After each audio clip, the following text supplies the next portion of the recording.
standing by. At this time, all participants will be on a listen-only mode until the question and answer session of today's call. At that time, you can press star one to ask a question from the phone lines. I'd also like to inform the parties that today's call is being recorded. If you have any objections, you may disconnect at this time. I'd now like to turn the call over to David Radzanowski, NASA's Chief Financial Officer. Thank you. Good afternoon, everybody. This is Allard Butel from NASA's Office of Communications. We're here for the fiscal year 2016 NASA Budget Request Media Teleconference. As you heard the operator say a moment ago, we'll be joined momentarily by NASA Chief Financial Officer David Radzanowski, and also on the line is NASA Associate Administrator for Communications, David Weaver, and they'll be answering your questions. As a reminder, all of NASA's budget material is online and posted at www.nasa.gov/budget. And this does include the charts that will be presented momentarily called the NASA Budget Summary Briefing Presentation. You can find it on the budget page. I will now turn this over to Mr. Radzanowski, and then we'll take your questions. Sir? Good afternoon, everyone. It's a pleasure being here with you all. What I'd like to do today is walk through the budget summary that has been placed on our website. It's 24 primary pages long. I am not going to read through them. You have them. As I walk through the presentation, I'll let you know what chart I'm on, and I will try to hit the key highlights on each of these pages and provide the key information for you. At the end, we'll definitely open it up to questions that you may have on these documents or other documents that you have seen that you have questions about. The first page 2, if we can go to that, please.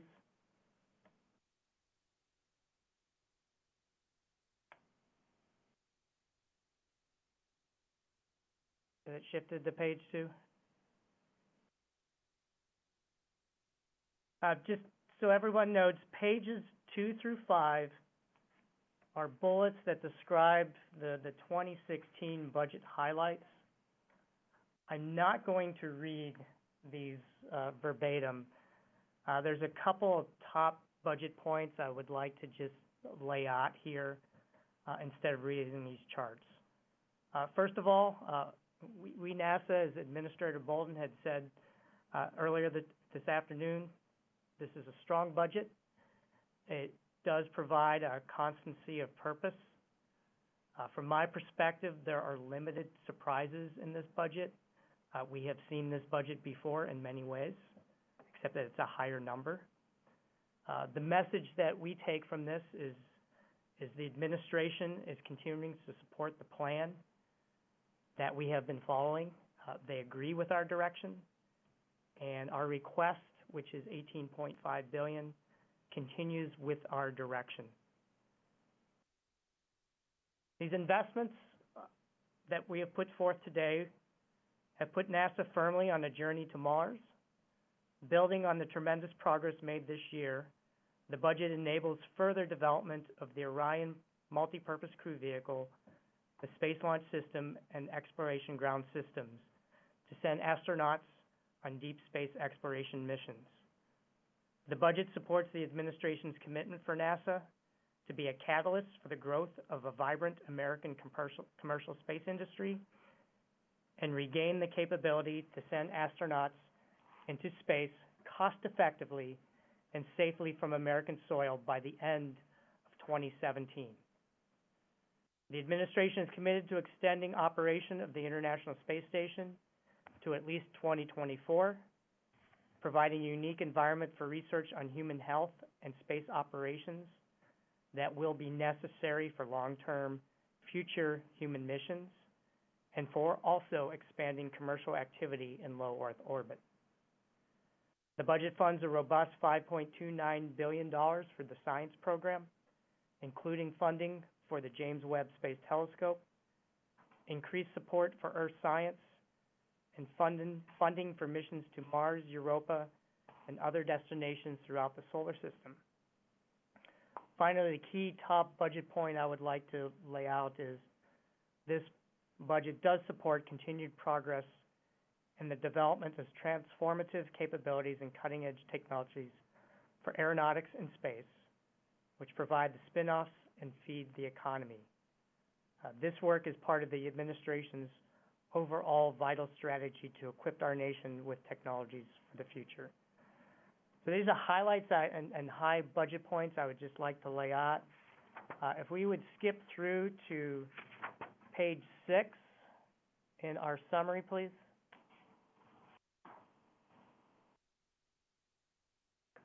Okay. Page 6 identifies what we think we will get with this FY 2016 request, highlighting some of our accomplishments. In 16, SLS and Orion will complete the structural build of major components and will begin testing. With the funding in 16, the asteroid redirect mission will complete definition of the ARM robotic mission segment. For space technology, the plan would fund 6 major in-space demonstrations.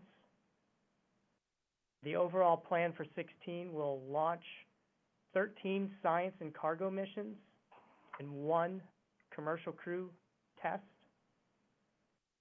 The funding will integrate the James Webb Space Telescope mirror with the scientific instruments into one entity. In addition, for aeronautics, we'll complete the capstone unmanned aerial vehicle system flight demonstration to deliver 5 years of results. This will help enable FAA to develop regulations on integration of UAVs into the airspace system. Next chart, which is chart 7. Now, this is a chart I'm a little more comfortable with, as in it's got numbers. Couple of things I would like to note on page 7 on the budget table. The overall request is $18.529 billion. This is roughly a $519 million increase above the enacted level in 15, which equates to a 2.9% increase. The 15 column is enacted. You will note that it does not identify the 15 levels for Earth science, planetary science. Those were not, etc. Those were not in bill language, so the 15 column reflects the actual appropriations language. As we develop our FY15 operating plan and get that approved by Congress, those funding levels will be populated with our final plan for FY15. Other item to note is the out years. Continuing the practice in the past few budgets, the out years are notional. They're not real. They do not reflect policy decisions. They assume a 1.5% annual increase. 2 things I would like to note here is, for planning purposes, we use this importantly for planning future budgets for NASA. It helps identify those programs we do have commitments to and ensuring that we have the dollars in the out-year plan for those commitments. And it allows us to plan for future activities and missions. The one good thing we notice about the out-year plans is past years' notional budgets have either shown flat funding or assumed a 1% annual increase.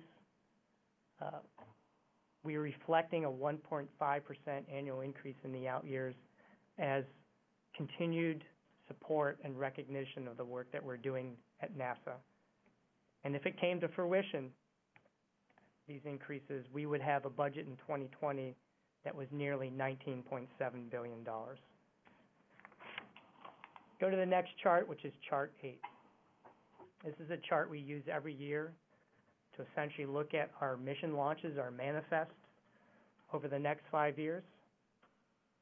This chart, again, as I noted, assumes 14 launches in FY16, which includes 13 science and cargo missions and 1 commercial crew test.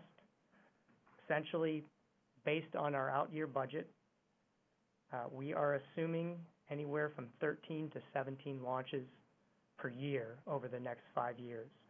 So we continue a very good cadence, a very good level going forward. This, of course, is the launch manifest plan at this point in time. Launch rates and launches do change, but this reflects the current plan as we are aware of based on the 16 request. Moving on to the next page, which is page 9. This is titled Earth Science. And now I'm going to go into a little more details on the specific areas, specific divisions funded within NASA. For Earth Science, the request is $1.947 billion. Couple items to point out in the fiscal year 16 request of note. The 16 request essentially assumes that NOAA becomes the agency leader for all non-defense Earth-observing satellite missions other than weather. To put it this way, is activities for Landsat, land imaging, and activities related to ocean altimetry, solar irradiance, Earth radiation balance, and ozone profile information. Those now will be the responsibility of NASA. NOAA will focus on primarily and solely weather satellites. And a little more detail related to that is the 16 budget proposes that TSIS-1, which is the Total and Spectral Solar Irradiance Sensor, is transferred to NASA and funded within NASA for its planned flight to space station in calendar year 2017, the second half of 2017.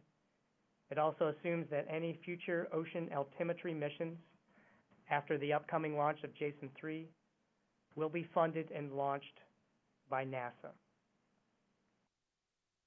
For land imaging and sustaining land imaging has been funded within the NASA budget in the past couple years. Of note in the 16 budget is an administration commitment to a multi-decade sustainable land imaging program. This means that we will immediately initiate a thermal infrared free flyer, Tier FF, which is a risk for data continuity, which is we've identified as the biggest risk for data continuity in Landsat imaging. We assume that we initiate work on that immediately so that it can be launched in 2019. In addition, we will initiate work immediately on the instruments for a Landsat 9. This will essentially be the same instruments that are on Landsat 8. And based on the funding profile that we have laid out here, this will assume that a Landsat 9 is launched in the 2023 timeframe to help to ensure data continuity. Finally, the plan does include funding for technology and innovation work, with the idea that that technology and innovation would go into future Landsat missions, Landsat 10 and beyond. And the attempt is to try to get the cost of those future spacecraft, Landsat 10 and beyond, to be much more efficient and cost much less than the Landsat 8 and the Landsat 9 builds that we have had. The total request in FY16 for the total sustainable land imaging program is $78.9 million. Those are the things I wanted to highlight in Earth Science. And again, there's much more detail on these on our website and the congressional justifications. And if you have additional questions in Earth Science, we can get to those later. Moving on to Earth's next page, which is page 10, planetary science. The request for planetary science is $1.361 billion. This is higher than the projection in the 15 budget request for FY16. With this request, we fund formulation work for a mission to Jupiter's moon known as Europa. We will begin Phase A formulation in spring of 2015. The request for this activity in 2016 will be $30 million. And I mentioned that we do have notional out years, but for the first time, this budget does assume a 5-year funding profile for a mission to Europa. And based on that funding profile, that commitment to formulation of Europa, and then moving into actual development in the later years, the current funding profile would assume a launch in the next mid-2020s, next decade. The planetary science funding also assumes continuation of the development funding for a Mars 2020 mission. The request in 2016 for Mars 2020 is $228 million. Also within planetary science, we have been increasing year by year the amount of funding that goes toward asteroid detection to identify and characterize potential hazardous near-Earth objects. The request in 2016 is $50 million. That's a $10 million increase over the FY15 level. A couple other things I'd like to note in planetary science. Since the information came out at 1:30, I have noticed that there has been some interest in terms of the funding level in 2016 for Opportunity and the 2017 funding for Mars Odyssey. I will note we actually had the same position, the same request in the 15 budget. This is not unique or new. Those programs in the 15 budget were assumed not to continue in FY15. However, we have figured out how to fund ongoing operations of those activities in FY15. So essentially what we intend to do, it is true that the 16 request does zero out funding for Opportunity, Mars Opportunity in 2016, and assumes that it ceases operations. We will assess ongoing Opportunity operations this summer in 2016 and potentially identify funds for the potential continuation of operations for Opportunity. This is not a guarantee that we will do that. The 16 request is no funding, just as it was in FY15.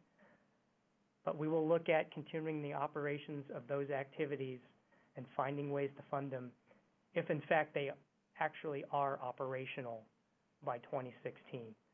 And the science value does make sense. That's what I'd like to highlight in planetary science. Let's move on to page 11 for astrophysics. The request for astrophysics is $709 million. Within this request, SOFIA is fully funded, operations of SOFIA, at $85.2 million. In the 15 request, we assume SOFIA would either be mothballed or would find additional funding from other sources, but funding in NASA's 15 request for SOFIA, there's no funding for continuation. Congress did appropriate $70 million in FY15 to continue its operations. And as I just noted, in FY16, SOFIA continued operations is fully funded at $85.2 million. A couple items to note, additional items to note under astrophysics. The budget for astrophysics does support pre-formulation studies for activities that have been called WFIRST or AFTA. Within our budget, the budget line assumption for this activity is known as the Astrophysics Decadal Strategy Mission. The assumption here is that funding for Phase A-B would be funded in the out years, and that we would make a decision no earlier than 2017 whether to initiate formulation of this next decadal astrophysics strategy mission. Our request for 16 for this activity is $14 million for pre-formulation work. One other thing to note within astrophysics is there is $20 million in 16 that is assumed for education and outreach activities that fund those education activities activities all across SMD, not just astrophysics, but we bookkeep the $20 million for that activity within this astrophysics budget line. Next chart. Chart 12. This is the James Webb Space Telescope. The request for Webb in 2016 is $620 million. As I noted earlier, the funding will help integrate the Webb mirror with the science instruments in 2016. The 2016 request is consistent with the plan and past requests and the commitment to provide development curves, development funding through the next few years that supports an October 2018 launch of Webb. We are continuing to be on plan, both from a cost and schedule standpoint. We have had challenges with the cryocooler for Webb that has eaten up some of our margin, both in cost and schedule. However, with our $620 million request, we are still on schedule for an October 2018 launch. Moving to the next page, page 13, heliophysics. The request for heliophysics in 16 is $651 million. It supports continued development of ICON for a 2017 launch and supports fully Solar Probe Plus for a 2018 launch. And the request in FY16 for Solar Probe Plus is $230.4 million. In addition, the request for heliophysics begins to support the DRIVE initiative, which was the highest priority of the 2813 Heliophysics Decadal Survey. DRIVE encompasses many areas such as investments in microsatellites, increased investments in operations and data analysis, and increased emphasis on ensuring continued coordination and increased coordination between NSF and NASA, which funds activities related to solar physics. Moving to the next page, page number 14. This is aeronautics. Aeronautics is funded at $571 million. This is an $80 million decrease from FY15 enacted. If you all remembered, Congress ultimately appropriated $99 million above the administration's request for aeronautics in 2015. Our plan for those additional $99 million is being formulated. It'll be prorated across all the activities of aeronautics strategic thrust. But taking advantage of those additional dollars we received in FY15, we will be initiating several research areas that we had planned to initiate in FY16. We are accelerating those activities and to begin them in FY15. So the combination of the additional dollars in 15 and the request that we have for 16 will allow us to increase research areas that we intended to increase in 16, but instead start them in FY15. In addition, we are also identifying some short-term, one-time efforts in aeronautics that we can fund for the additional dollars in FY15. And the assumption in those activities is that it does not commit us to future out-year funding. These will be one-time activities that we identify using FY15 funds. Moving on to page 15. This is space technology. The request for space technology is $725 million. This is a $129 million increase over FY15. It's a 22% increase that reflects the administration's strong commitment to space technology. Items to note within space technology, these increases will fund a laser communication demonstration in 2019. The request in 2016 for that activity is $54.6 million.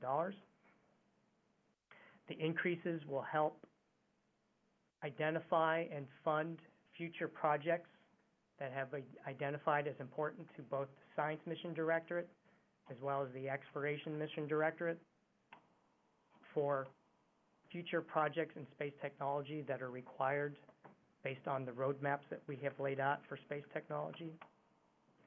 In addition, the increases in space technology will fund a significant increase in space technology research grants.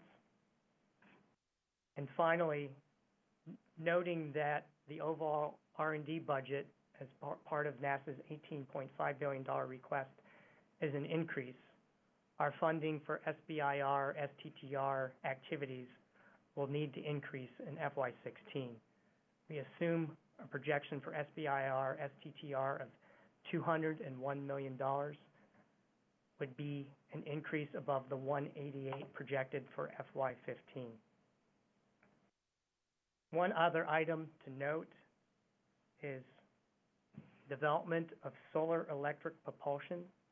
The space technology request assumes $69 million for SEP in FY16.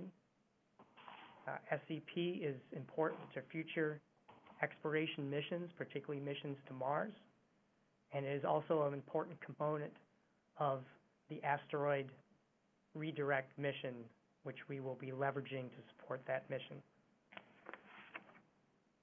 Next chart, 16. This is a graphic that describes our journey to Mars. I'll point out this is not a budget chart per se. The plan is implementable in the short term based on our current budgets, and it assumes in the out years that we will get increases commensurate with economic growth. The purpose of this chart is to lay out the fact that much of what we do in science, exploration, and technology is interrelated if we are to send humans ultimately to Mars in the 2030s. The items you see on this chart, some are currently funded now, some will be funded in the future, and the importance to note is as we are moving forward from the point where we are Earth reliant now with International Space Station, moving to the proving ground, which will be anywhere from 1 day to 1 year missions away from Earth, which includes the asteroid redirect mission. Those activities are in formulation or funded, such as early SLS and Orion activities. This lays out graphically overall our vision for our journey to Mars. We also use this chart to identify how activities can be leveraged going forward, and when we are thinking about next step in terms of our journey to Mars, to ensure that what we do on the next step is linked as well as maybe extensible to future missions. We want to implement our journey to Mars in a very cost-effective way. So everything we do, we want to make sure that it's extensible to future activities that will be funded in future budgets. Next chart, chart 17. This is an overview of the asteroid initiative. The FY16 request assumes that we are still in pre-formulation, moving towards formulation. With the $16, we will be supporting early concept development for the robotic mission. But there are many activities related to the asteroid initiative that we are leveraging for the asteroid initiative. And if you look across our entire budget for FY16, there's a total of $220 million that supports all our activities for the asteroid initiative. And this includes the $50 million I had mentioned within SMD for asteroid detection and the $69 million I had mentioned for SEP within space technology. There's been some questions as to our options for going forward on the asteroid mission. We continue to refine our options of the mission for the robotic mission, and we are still assessing the budget and complexity of the options before us and making sure that each of the options, and what ultimately option that we do access, is extensible to the future. We are still planning to have a mission concept review. The latest I've heard of that is it will no longer take place in February, but we are looking at maybe late March for a mission concept review. We can identify that with the Human Exploration Office at some point. So the key summary I would like to say here is we are still in pre-formulation, moving towards formulation. 16 supports early concept development for the mission. And based on the profile that we've laid out and the notional out years assumption for the overall initiative, we would look for a robotic launch in the 2020-2021 timeframe and a crew visit, if successful in getting an asteroid around lunar orbit, a crew visit in the mid-2020s. Next chart, chart 18, exploration systems development. Our request for exploration systems development is $2.863 billion. The request is consistent with past requests. So if you look at the FY15 budget and look at the FY16 column in that FY15 budget, our request is exactly the same that we had proposed in FY15. What this means for the three components in FY16 is the request for SLS is $1.357 billion. The request for Orion is $1.096 billion. And the request for exploration ground systems is $410 million.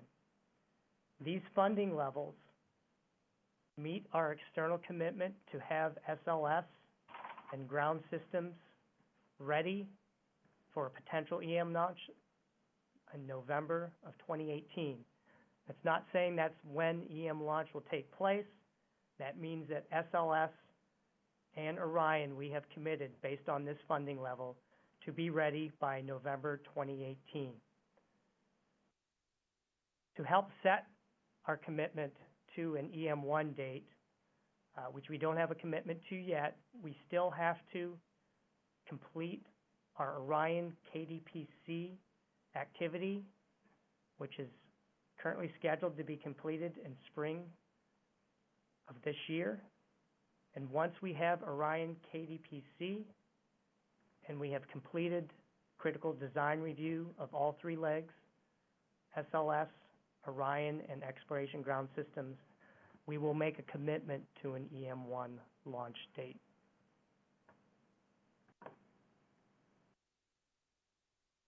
Moving on to next page, page 19, commercial spaceflight. The request for commercial spaceflight is $1.244 billion. This funding level and request is based on the two fixed price contracts that we have with SpaceX and with Boeing. The milestones that they have laid out in 2015 and 2016 for those contracts result in a $1.244 billion request. Essentially, what I'm trying to emphasize is the milestones that we have in the contracts we have in plane. If those two companies meet those milestones, we require $1.244 billion in FY16. Based on this funding level and those companies meeting their milestones, it would support certification of commercial crew services by the end of 2017, meeting all of the NASA safety requirements. Two providers help provide that resiliency and ensure that we will have a capability that meets NASA's safety requirements. You will note that the out-year funding level for commercial spaceflight do decrease.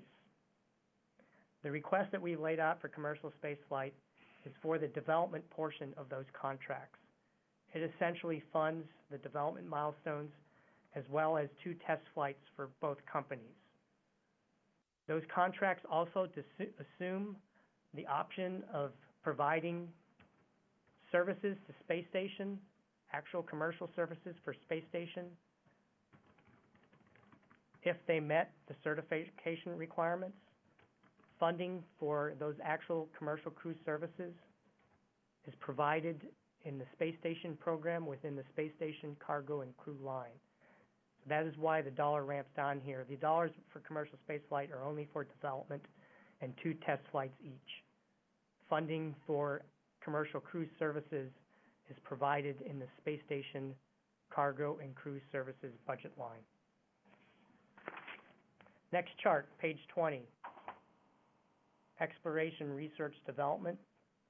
The request for exploration, research, development is $399 million.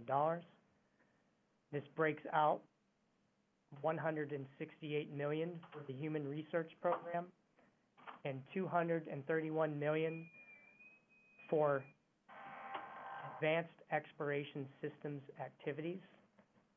We do see an increase in both of these activities.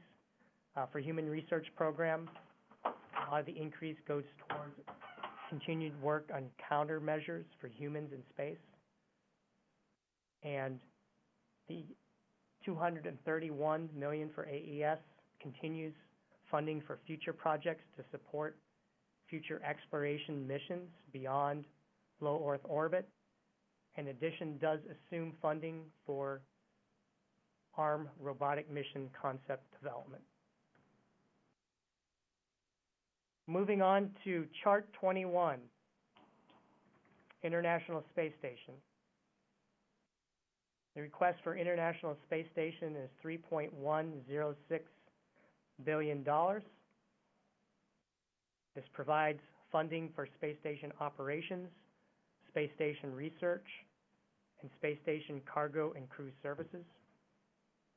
There are increases requested for space station research and cargo crew services, commensurate with our intent to increase utilization of the International Space Station, as well as meet our commitments for cargo missions and future commercial crew and near-term Soyuz crew services. I will note within the International Space Station line for ISS research, there is $55 million requested for in-space robotic servicing. I didn't note it earlier, but there's also an additional $10 million requested in the Space Technology Mission Directorate, bringing our total FY16 request for in-space robotic servicing to $65 million. Moving to the next chart, Space and Flight Support, chart 22. The request for space and flight support is $898 million. This is an increase above the FY enacted level. A significant portion of the increase is going towards the Space Network Ground Segment Sustainment Project to modernize our aging space network. We recently have identified cost and schedule challenges within the Space Network Ground Segment Sustainment Project, and our $160.7 million request for SGSS and FY16 supports a rebaseline program. Now, the agency hasn't fully committed to that rebaseline program at this point in time yet.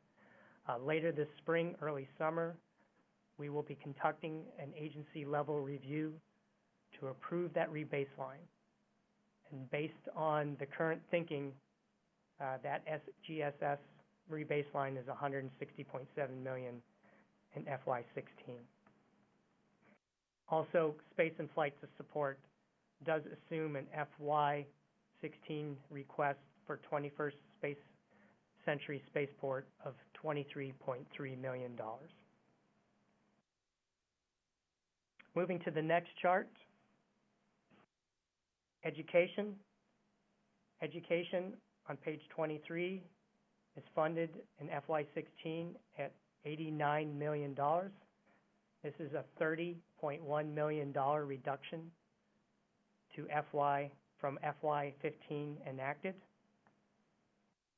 Breakout within education assumes the 16 request of $24 million for space grant, $9 million for EPSCoR, $30 million for MUREP, and $26 million for STEM education and accountability projects.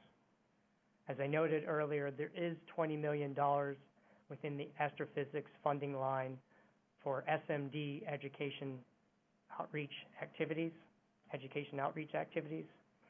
And I neglected to note earlier within this Earth Science budget line, there is $6 million for GLOBE activities funded within Earth Science.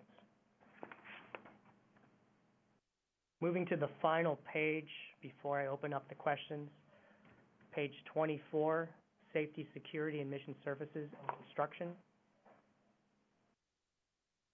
The request for Safety, Security, and Mission Services in 2016 is $2.843 billion. This account was formerly known as Cross-Agency Support. This fully funds our activities for operations at NASA centers and provides independent technical and safety oversight of our missions.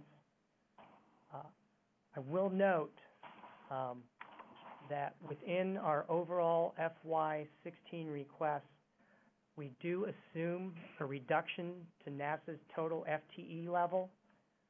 Our FY15 supported level is 17,400 FTEs. Our FY16 request level assumes FTE level of 17,200. That equates to a 200 FTE reduction. The majority of those FTE reductions are found actually in the programs within the Space Technology Mission Directorate and with the Human Exploration Activity. The assumption is 69 million of those FTE reductions come directly out of space technology, and 120 million of those FTE reductions come out of HEO, with only 12 of those FTE reductions supported within Safety, Security, and Mission Services. Finally, request for construction and environmental compliance and remediation. The request is $465 million.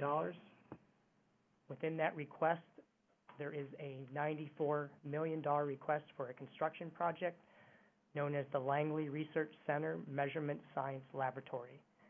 And that is full funding for construction of that project in FY16. And there's no additional funding for that requested for that project in the out years. It's a one-time funding request for construction of that full facility. And with that, I'd actually like to open it up to questions that you may have about anything I've gone over or any other items that are in our congressional justifications. And I will attempt to answer them or provide them for the record and get back to you as soon as possible. Thank you. If you would like to ask a question from the phone lines, please press *1. You will be prompted to unmute your phone and record your name. Again, that's *1. One moment, please, for the first question.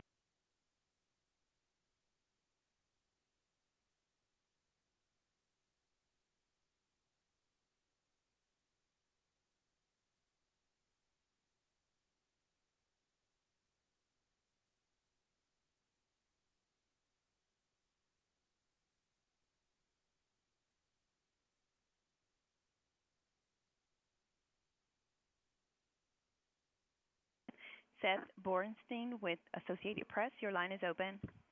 Yes, thank you. I guess, David, what I'm looking for, you read through all the numbers here. What I'm looking for is the mission and, total mission cost numbers. Do you have a total mission cost number for asteroid redirect mission yet? And is there a difference between option A and option B in terms of price, and what is that difference? And for that matter, what are the estimates for total mission cost for Europa, Mars 2020, and the ever-expanding Webb telescope costs? Thank you. Okay, I actually don't have all those handy. Of course, we actually don't have a committed full funding level for the full-up asteroid redirect mission. As I noted, we still haven't gone to mission concept review. We still haven't selected a design or an option. Yes, there would likely be some differences in terms of whatever option that we went for, but I don't have a breakout for you at this point in time on what those differences might be. Which one's more expensive?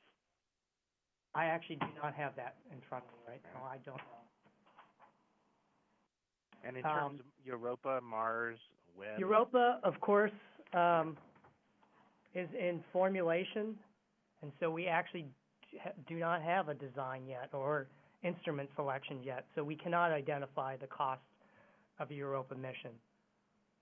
All I can say at this point in time is this is why we go through the formulation activities to identify what are the science requirements that we need to meet, and based on those requirements, how can we meet those in the most cost-effective manner possible.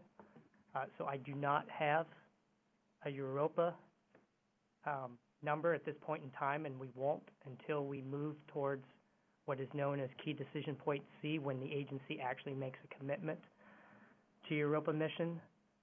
For Webb, I do have that because we do have a commitment, an external commitment for a launch in 2018. The development cost estimate, and this is actually on page MP3 of your FY15 congressional justification, FY16 congressional justification. The Webb number is, let's see if I get this right number, $1.198 billion is the commitment for development.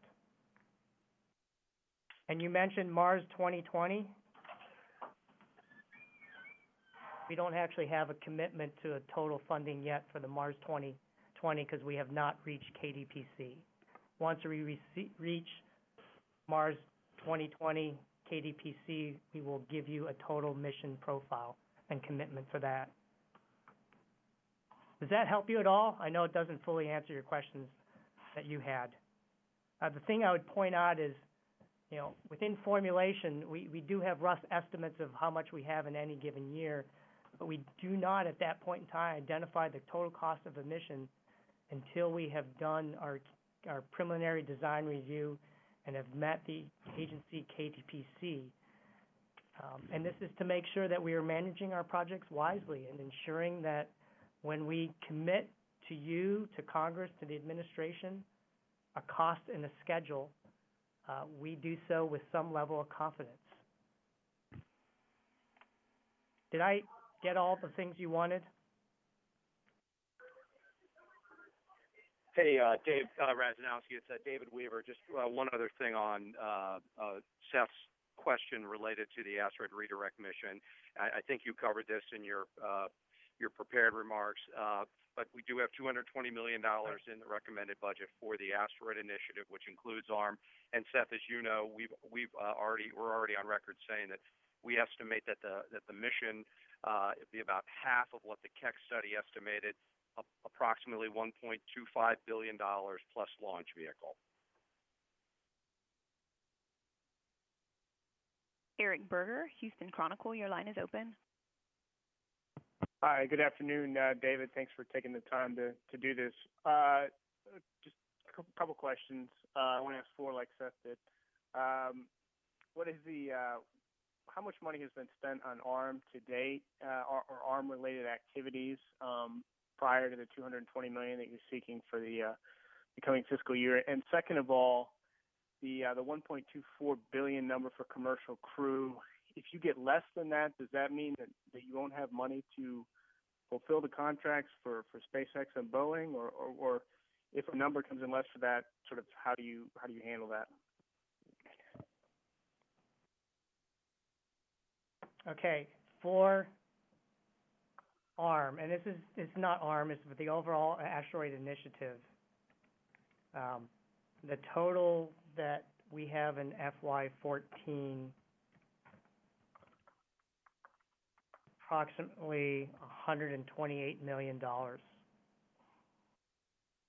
Now, we're only into FY15 because I can't identify how much in FY15 for ARM and asteroid initiative related activities.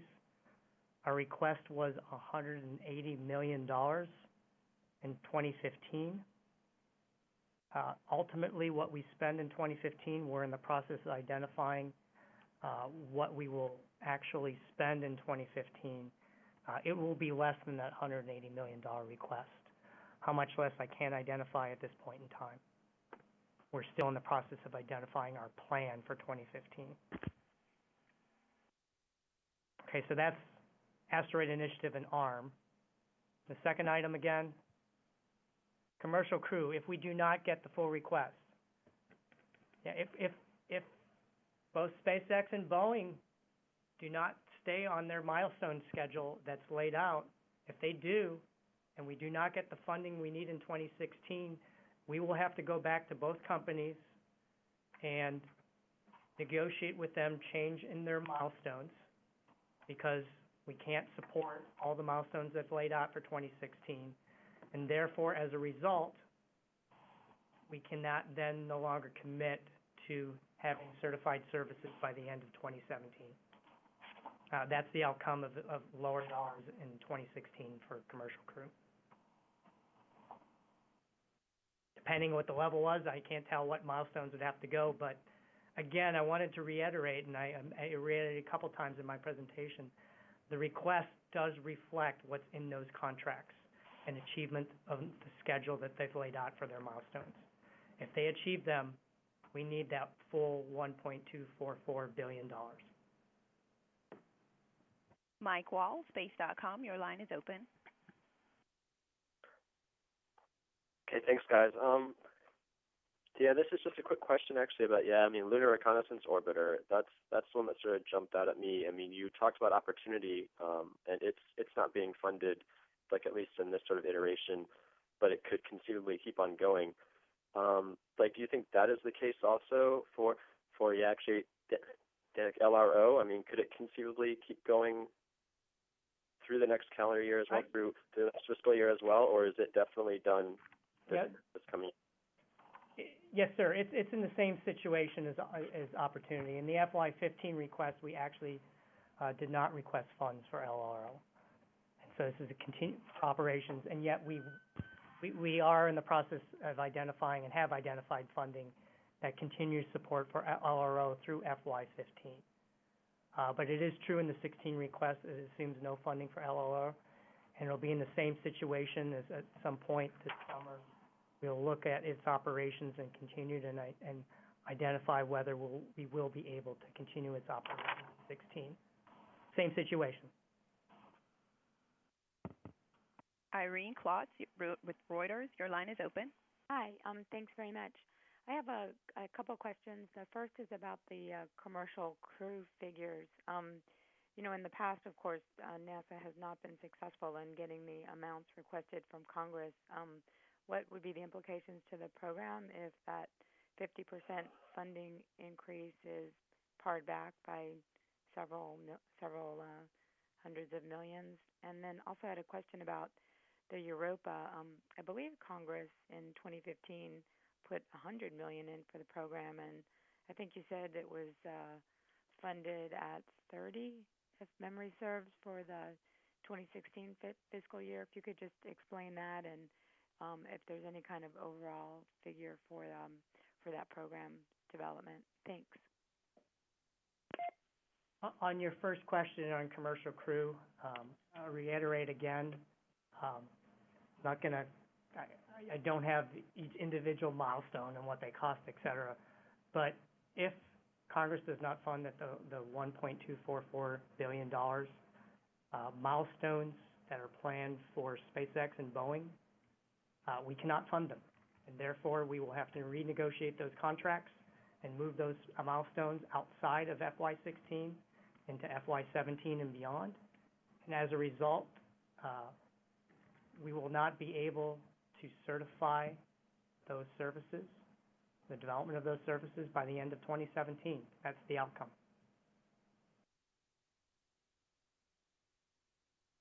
For Europa, you are correct. Our request is $30 million in FY16 for Europa formulation.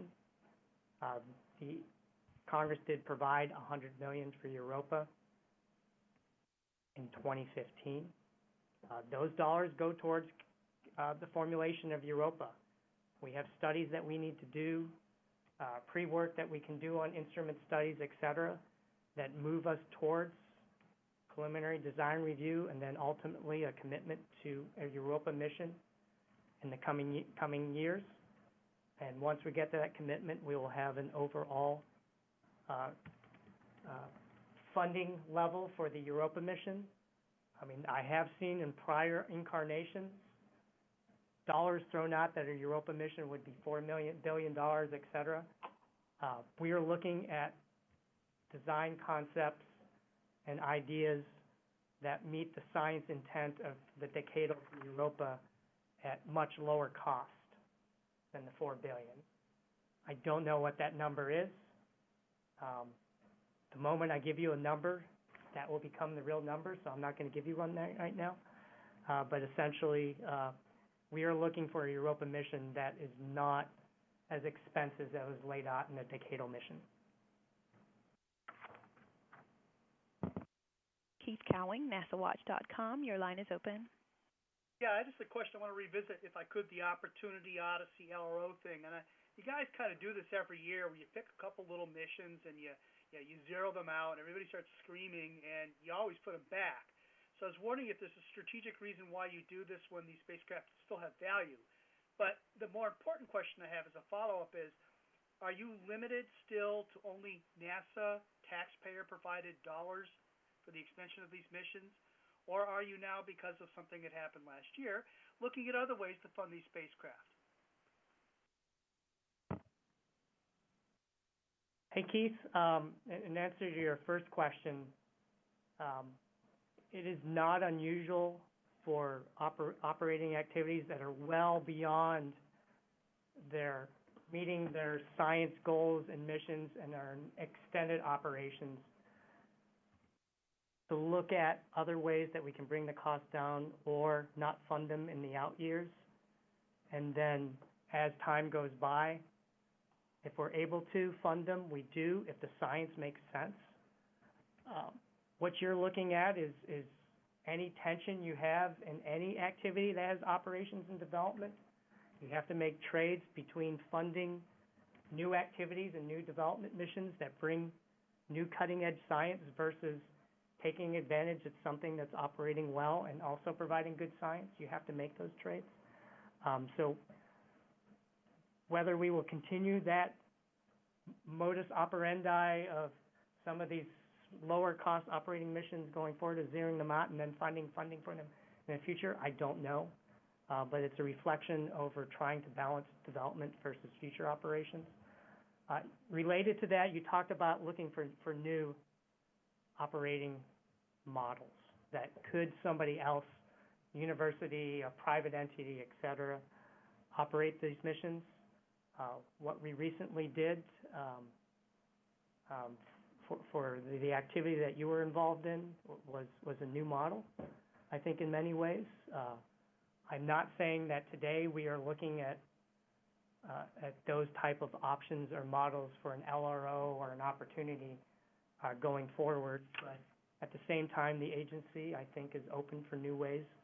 When, from an agency standpoint, we no longer have a science requirement to keep them operating. If somebody out there does want to provide funding and bring to the table and continue to operate, we might consider that. I'm not guaranteeing that we would do it, but we would consider it. Did I answer your questions, Keith? Oh, he's gone.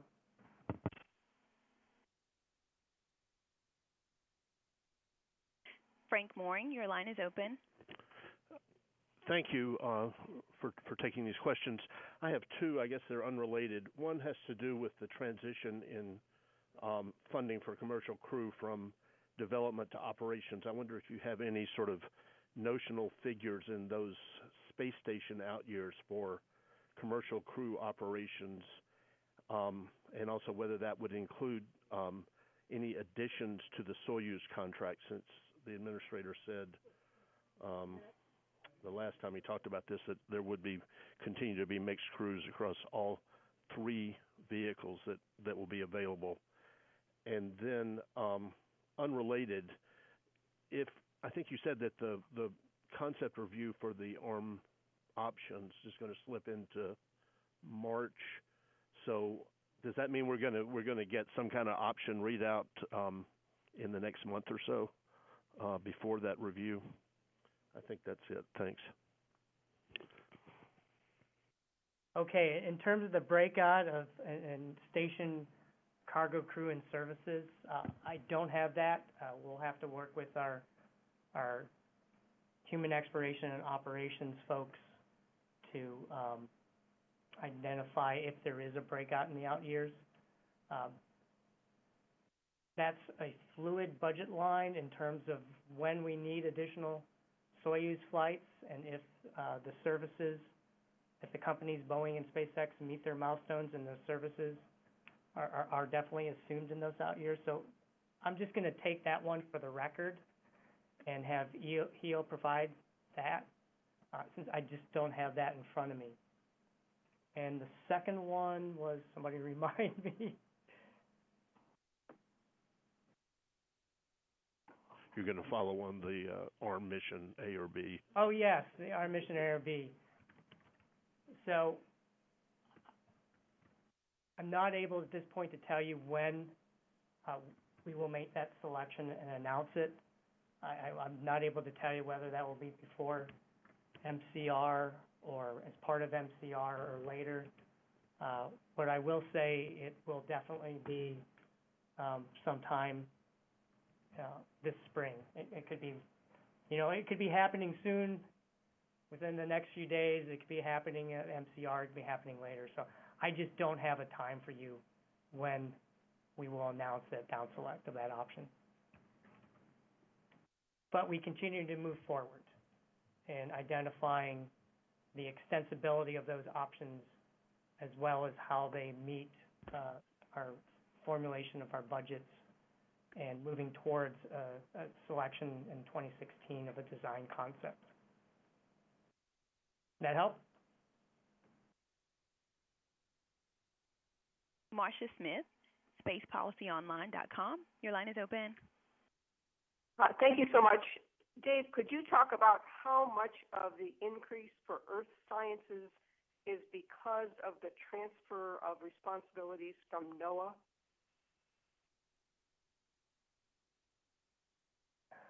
It's a wonderful question, Marcia. I'm not sure I can break that out. Let me try a second here. I'm not. The issue I have is I don't actually not sure that our budget breaks it out to that level of detail, and we'll have to get that for you for the record.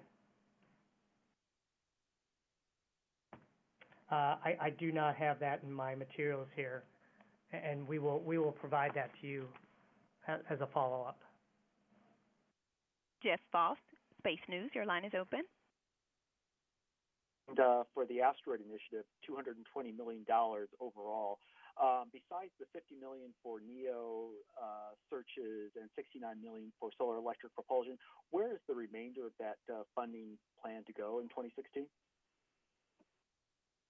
Okay, the 2016 request, and again, it's not $220 million for the actual mission. It's $220 million for the overall asteroid initiative, which includes the asteroid mission. And so let me break this out for you. those activities where we are leveraging ongoing NASA activities and activities that are required to go forward, whether we do ARM or not, is $69 million within space technology for solar electric propulsion,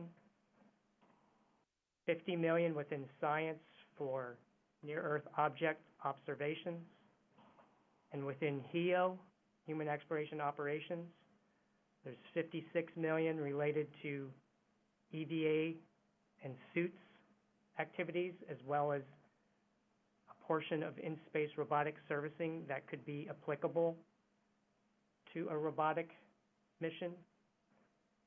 And then finally, there is $7 million in 16 in space technology that is supported by the Office of Chief Technologist related to Asteroid Grand Challenge. And finally, there is $38 million within AES in human exploration and operations that goes towards formulation of the asteroid redirect mission itself. Ann Kim, HU Roll Call. Your line is open.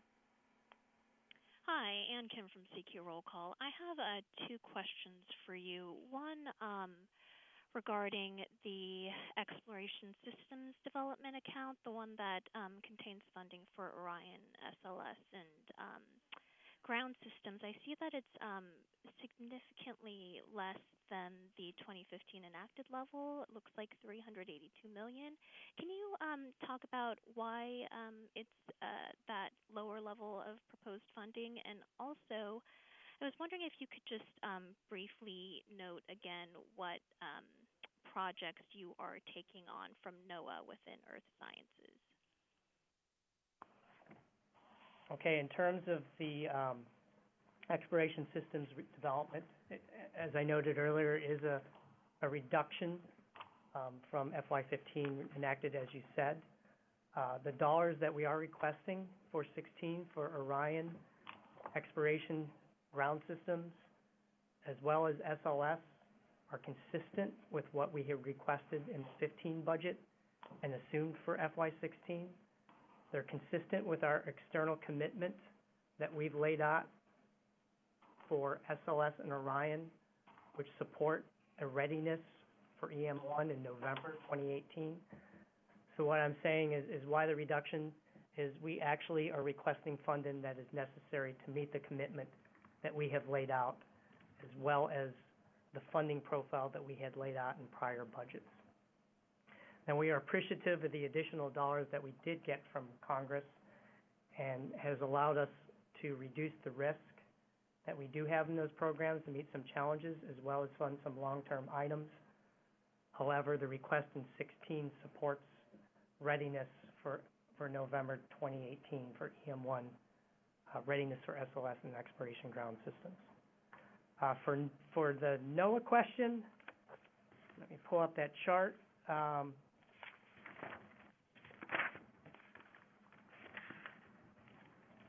We have a couple items going forward that will be, and they're not necessarily things that are direct items. The one direct item is TSIS-1, which is known as the Total and Spectrosolar Irradiance Sensor. This is something that's going to be flown to space station and put on space station to take observations from station. That had been in the NOAA budget. In 16, completion of TSIS is assumed in NASA's budget. We also assume that future ocean altimetry missions after Jason 3, and Jason 3 is funded within NOAA. So anything that follows on from Jason 3 related to ocean altimetry would be funded within NASA and no longer funded within NOAA. There are other activities going forward, such as Earth radiation balance activities and instruments and ozone profile information that had been funded within NOAA. Those will also transfer to NASA beginning in FY16. And that's it.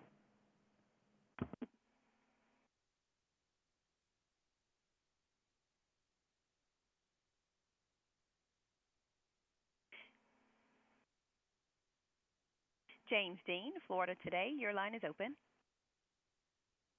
Hi, thank you, David. I had a couple of questions. First, you've noted how the request for exploration systems matches exactly what you had put in the FY15 request, but the commercial crew request for next year is substantially higher. So I'm trying to understand, looking back a year, what is the difference between the sort of 870 or whatever million you notionally requested back then, thought you would request, and the much higher number this year? And then separately, when you talk about keeping exploration systems ready for November of 18, we should assume that means still at the 70% confidence level, or does that confidence change based on this funding profile? Thank you. Okay, on your first question for commercial crew, what has changed is we had proposals in hand and we selected 2 contracts to provide development and future services. That has changed. And so based on the selection of 2 providers and their proposals they laid out for providing capability and services by 2017, the increased number for commercial crew reflects having proposals and selections in hand. And that's why there's a difference in the 16 number for commercial crew. And the second one on the confidence levels, nothing has changed for that. The budget request assumes that SLS is ready November 2018 at 70% confidence. For exploration ground systems, actually, when we made the commitment for November 2018 for exploration ground systems, the commitment was at the 80% level. And this request, as well as the assumed out-year funding for these activities, does not change that percent confidence.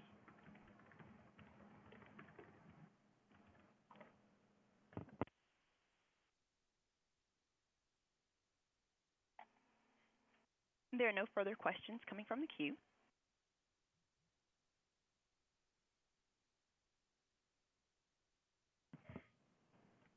Okay, that being the case, I just want to remind people, again, this is Alan Butel with the Office of Communications. We've got a couple questions for the record, and again, if you have additional ones, feel free to email us, and we'll do our best to answer them as you go through the budget charts in the coming days. As a reminder, we'll have a replay of this teleconference in about an hour or so. It'll be available for a month. You can call toll-free 888-562-4432.